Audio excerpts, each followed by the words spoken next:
you so much again for such an amazing and exciting presentation. So I have a question for you guys. How many of you work with investors?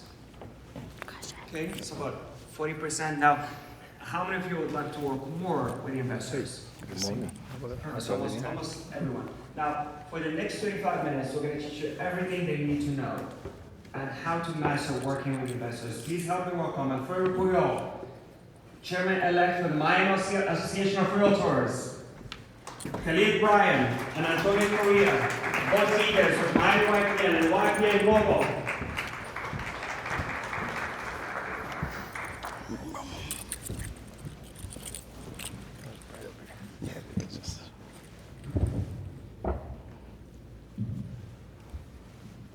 Well, thank you so much for being here. So let's go ahead and start with a quick introduction. Tell us about yourselves and how you have related to real estate investment. All right, so I guess we'll start with me now in this end. So my name is Alfredo Pujol. I am the 2026 chairman for Miami Association, so it's an honor to be here. And I've been a realtor for 17 years, and I've been investing, I want to say, for really about 10 years. So 7 years as a realtor, selling homes, and then I said, hey, wait, why are these investors buying these properties and making money, and I'm not? So I decided to dive in, and I look forward to being here and sharing a little bit more about that journey. I'm Khalid Bryan. I now go by Big Business. And from day one, I started real estate in 2013 working with investors, and I've taken people from starter property to portfolios. So I'm building millionaires right now, and that's Big Business. It's in your seat. Antonio Correa with One Sotheby's International Realty. I'm the team leader of the Anchor Group.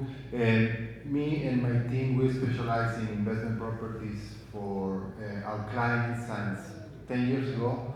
And we help clients around the world because we speak different languages, Spanish, Italian, French, and Portuguese, so that help work better with clients around the world. Well, thank you so much. So the first question is for you, Alfredo. So we know the power of pre-qualifying, right? So we go with sellers, with buyers, and this is the very important step for every top producer. Tell us about how you pre-qualify an investor.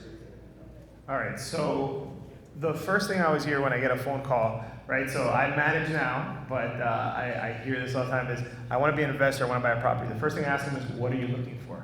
What type of product? And I'll ask different questions, and I want to find out a little bit more into what they want. So do they want a residential property? What type of residential property they want to invest in? What areas are they looking for? What type of returns? One of the things that you can always get an idea of what type of investors they are is, and I know Big Business, when I hear these guys say, when you ask someone what return they want, sometimes when you hear a new investor, someone that might have seen a show or something like that, say, I want 10%, 15%, something like that. And they might not understand the nuance of the market. Some markets, like in the West Coast, a 4% return, or some markets here, that might be a great return.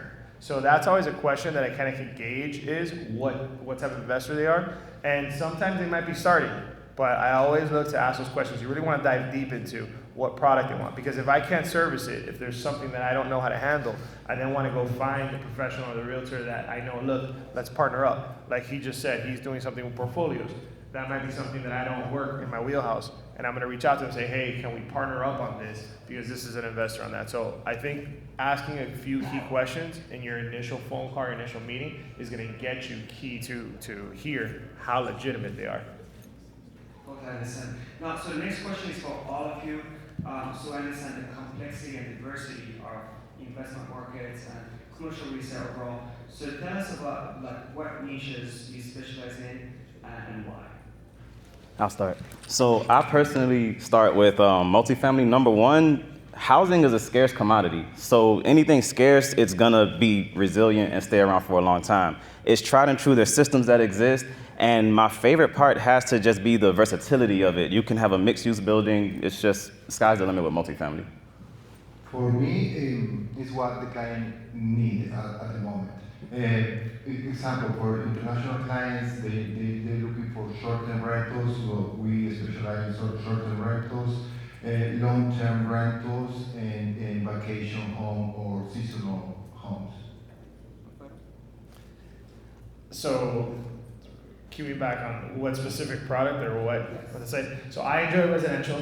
I had an opportunity when I first started working with investors that I worked with a lot of institutional investors, and they were buying a lot of residential products. So I follow where the money goes, or I like to work with investors on that, but I like to work on what I know. So I know single-family homes, townhouses, newer communities that I can get investors to buy those products. I know what they're going to get and rent for.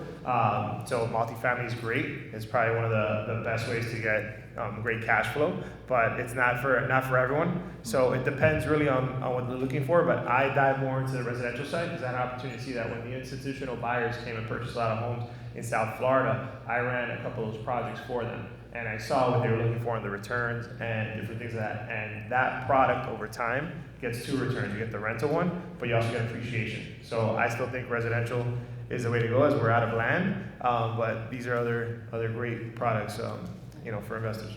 Now, real estate investing is all about numbers, not emotions involved. It's not like a first-time home buyer buying a property. So tell us a little bit more about what strategies you use to help the investors limit their risk, but then increase their return on investment. All right, so I like to look for 2 opportunity points in any transaction. So things like, I always check the zoning. So is there upside to redevelop into something larger? Is there a potential to lower the expenses? For example, there's a RUBS system, and it basically allows you to put something on a property with 1 water unit, and it'll tell you how much water each tenant is using. So that definitely can help lower expenses. Thank you. So the next question is for you, Antonio. Tell us, we know you specialize in South Florida market. Tell us about some upcoming or emerging South Florida markets that your investors are interested in. Yes. Right now, like TK said, we have great opportunities in downtown Miami. It's a new market right there, and a lot of new buildings coming up in the following years. So for equity growth, I would say downtown Miami, downtown Fort Lauderdale for Canadians is a great market. We see a lot of Canadians buying there for the walkability, for the easy access to the stores, restaurants, and beaches. Another great market is West Broward for income producing properties, long-term income producing properties, because it's a residential family-oriented market. So I would say those 3 markets. Okay. So, and then you mentioned all these benefits also. We have some of the lowest taxes in the world, obviously the best weather, but also one of the things that we have in South Florida is that we don't have much land. We're sandwiched between the ocean and the Everglades. So for the long term, this is good for appreciation, correct? Correct. That is what we're looking for our clients. The long-term appreciation better than short-term. Short-term right now we see 5 to 6% appreciation, but long-term we see, like TK say, in 10 years we have 120% in appreciation growth in Miami, Southeast Miami, Florida. That's amazing. It does seem like as of now the return investment might be tight, but we're foreseeing obviously for the long term strong appreciation. Now the next question is about financing, right? And this is the question that we get a lot from whether new investors also experienced investors. So tell us about some of the creative ways to finance investment properties. I know you can take it. Mike, you're So, ready to go. So he's ready. All right. So one interesting. Like some creative ways. Yeah, one creative situation I recently got into was have the seller finance a portion, have a lender finance a portion, and the buyer plugs in the little gap there. Another thing I've had success with is newer investors who also haven't purchased a home yet. They can take advantage of our 3.5% down FHA loans, live in one of the units, rent out the rest, and after a few years, sell it, and you can, with homestead exemption, you can cash out without capital gains tax. That's it's actually it's like a program that we're having in this which is like FHA, and it's mainly for first-time homeowners, so you can also use it as a first-time investor. Up to 4 units. Yes. There is a great opportunity there. When I work with international clients, I always ask, look at the terms of the loan in your home country. So, as example, in Canada, if you have better terms than USA. Try to get the loan here and bring the cash to the States and buy without financing contingencies, cash. When you buy cash, you have better chances to get a better property and lower of the market value. I'll chime in. Not creative. I like the classic slow and steady ways to invest on that side. But one thing that I do think a lot of us wait is when we're investing, we'll wait until the end. We wait until like, oh, I want to invest today, or the market takes a quick change, and now we want to jump in. So if you look at like the times like the pandemic or different times where different opportunities, we wait so long to get these creative ideas or hear this. So like what you're hearing from them today, I would already start looking like, okay, this seller, like right now you said that, I'm gonna try to find out because that's free money. So one of the things with financing is I think we wait too long to prepare, and then a new product comes in and we're not ready because we didn't know what our at least base is. So like if I'm a simple 30% down payment investor, then I know, okay, this I can always do. But then he comes in and shares a new product, I'm like, okay, maybe I can get 2 homes for the price of 1. So I'm classic slow and steady on that end, but with the ideas of what you just said, I'm going to find out more about that today. That's Big business. So now, when we talk about investment properties and commercial properties, we understand the power of off-market, right? So tell us about how do you source off-market properties, but also how do you protect your clients and yourselves during this transaction, all those transactions? All right. Okay, right now in the state we have few opportunities with off-market because the main brokerage are building together platforms where all the agents share the off-market properties and we can all see and share with our clients. We cannot do marketing online, but we can share with our clients. That is my main focus I work with investors because everybody can see online what is online, what is a Zillow, what is on Realtor.com, but nobody can see what we see in our end. And another way is cold calling. Cold calling, I have a lot of success when a buyer asks me for a certain type of property and I don't find it online to call and see and find the property for that type of client. So off-market is #1 source for us. And obviously there's always a disclaimer that when we want to talk about cold calling, please abide by your laws in here, and then in the US is the state and national laws, do not call list, and obviously you want to consult your attorneys and your brokers. That's why he's president, and he's that's why he's president. Can I chime in? Go for it. All right, so you cold call. Show of hands, who else cold calls? Does anyone else in here cold call? No, you cold call. Okay, so we got 3 cold callers in here, which is great. So when I'm cold calling for listings and there's a seller that I will not sign your listing agreement, but I'll pay you a commission, great. I'll just put you on my database of off-market properties because I save it in Google Earth, you should see it. And all the investors I've met or worked with over the years, I keep those in another database. So when I find an opportunity in this sector, I'm gonna bring it over here. And when there's an investor looking for something, I'm like, oh, here it is, So everything in writing, right? Database. And then I guess I'll wrap this side up. I let them cold call, do all the fun stuff, and then I come to the conference. I talk to them, like, what do you got? Let me tell you. And then I go to the investors. And I connect them. So yeah. Yeah, being part of the global is where you're going to be able to get these opportunities. It's big business. So now, let's move on to the next question. We spoke about off-market properties. So this is probably a good advice to agents who are newly working with investors. What is the biggest mistake you see investors make, and how do you have them avoid it? I can start. For me, when the client gets too emotional about the property. This is about numbers. If that's in cash flow, run away. Don't buy it. Yeah, I like that. For me, I would say the biggest thing is having one person for all repairs. I had to write, because I have so many issues. So when you have that one person that's doing everything, everything's gonna get done just good enough. I've had a sliding door not open. It was best to have a sliding door company, now you can just use your finger and open it. So definitely don't try to, and letting things slide. If the rent is late on the 5th, send that notice on the 5th. If they give you a partial payment, change that notice and send it again. Don't let things slide. So in that case, so you should have like a system to send. I mean, Do not break your one of our systems. yes, right. Do not break your Don't systems. try to just like remember it. But Right. have a system that's going to send you reminders and probably help with sending the notification. Not even just with your due diligence. When you're looking at a property and there's a bunch of little tiny repairs needed, and you're like, it's fine, it adds up. And when you finally do it, you realize all the other deferred maintenance. So if your system is to look for it like this, stick to it like that.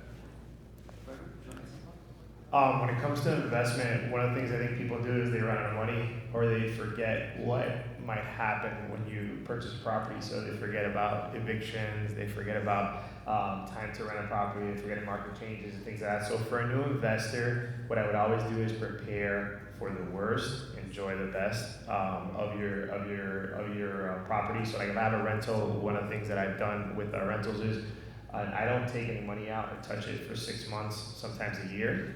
So I already go in knowing that, okay, in that 6 months, I now have all the extra payments for all this deferred maintenance, a stove break, something, you know, or I'll put a warranty program or something on that. So I'll lose a little bit up front, but I don't have a headache of later on doing that. So I think one of the important things is when you're a new investor is just hedge your bets, like protect yourself a little bit because you never know what you're gonna get. We bought a multifamily once, and we had to get rid of the whole multifamily, so that was fun. So if we didn't have funds to hold on for a few months, we would have been in trouble. So as much as we want to teach agents on how to help investors invest and see their money grow, we also want to teach them how to invest themselves, right? Yeah. So over the past few months, we put together this broadcast, which is Practice What You Preach. And this is, the purpose is to guide our agents on investing themselves. It's something that I've done myself. Drew has mentioned that he did it. I read this book a few years ago by Gary Keller, where he said, when you go on these appointments, right, the first question you ask yourself is this property good for me? Should I buy it? That means, can this be a good investment property for me to grow my wealth? Now, what I think in the last 5 minutes to talk a little about all of this. So, what advice do you want to share? We can start with Jeff Bredo. Do you have for agents to start building that wealth and invest for themselves? So before you wanted to say something before, I saw you. Go ahead. I forgot your last point. I wanted to, when he said he had to sell off so it opened me up to, you also want to always check zoning on every property because sometimes, especially with the new raising construction prices and everything, it makes a lot of sense sometimes to just tear it down and build something luxurious. Because we're really going into that luxury market world with all these billionaires moving in. That's where the margins are at. It might have been, sometimes when you think I can't fix it, sometimes redevelop it. All right, so now I'm wrapping up. Sorry, I knew you wanted to share that, so Thank you. So the question was, as an investor, right, when is the right time? When is the right time to invest? Is that? Yes. So I wrote this down. Do it now. Do it today. Don't wait. You hear the famous quotes, plant the tree now, all that good stuff. Don't wait because you never know when you get that chance. You never know when you get that opportunity. I shared during the pandemic, I could have probably bought a block of homes. I did not, so I was too safe. So you might get opportunities if the rates drop, if things happen. So when you have your chance, don't wait on it, do it, but also jump with a parachute just in case. So in most cases when we say investment, people start thinking of buying buildings and strip malls. In our cases, you can start preparing like your own primary residence. You buy your own 2 bedrooms, right? You apply for either FHA loan or conventional loan. In most cases in the US, so you must live there for 12 months. This is going to give you enough time to save money and think about buying the next property. So it doesn't have to be a huge investment. It can be like a primary residence that can be converted later on to an investment property. And this is something that was what I was saying, I got licensed in real estate, so every year and a half or 2 years, I'll buy a primary residence and then convert to an investment property afterwards. Antonio, you want to add something? Yes, that is a great example. I would say start now, start small, and if you don't find the property in your market, look at other markets. We are realtors, we can collaborate together, we can network, we can share referrals. So if you don't find something in Canada, maybe you can find something next to the big city and small, and the thing is to start as soon as possible. And again, we can start small, but aim big, right? So you don't have to stay small. Like it. For me, my advice would be, don't forget to be a student. Like, you have to go to class, have an understanding of concepts, have an understanding of systems, and learn to read the market. Book recommendation, basic economics. So when there's news coming out, you need to understand what that's gonna do to the market. This is as a realtor. And also, you have to really decide, are you shifting from being a realtor? Because if not, don't forget your prospecting. Make sure you focus on your own career and what you're really doing this for, and look for opportunity zones. I mean, so like 2 minutes ago, any closing statements or any advice you want to share with the audience?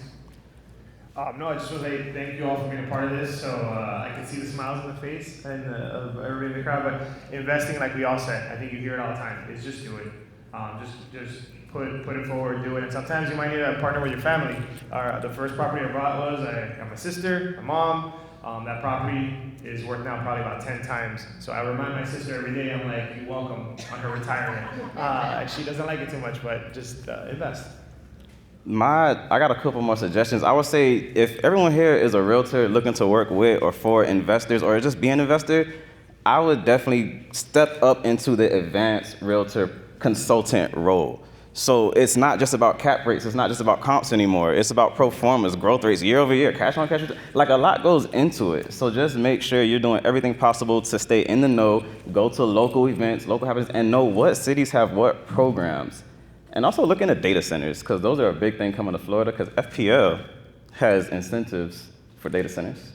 And Homestead has a lot of land. And we're #1 for rocket launches. So all of these things make sense when you have a lot of land like Homestead. I'm going to repeat myself, but for me, it's look around, look what is outside of your market, and partner with other realtors that you want to work with. I'm sure our audience will have some questions for you later on. How can they get in touch with you? My easiest one is Instagram. I gotta learn how to use LinkedIn, but Instagram, APUJOL Real Estate. I'm Big Business FL on everything, or on Facebook, I'm Khalid Brian. But if you search Big Business FL, I'll pop up. And I'll be at the Miami Realtors booth after this. I need one of those cool names. It comes. It takes years. You can find me at Antonio Sales Miami, Antonio Sales Miami in Instagram. Well, thank you so much. Let's give our esteemed panelists a big round of applause. Thank you so much. Yes, sir. Yes, sir. Good work, Mr. Yes, sir. Yes, sir.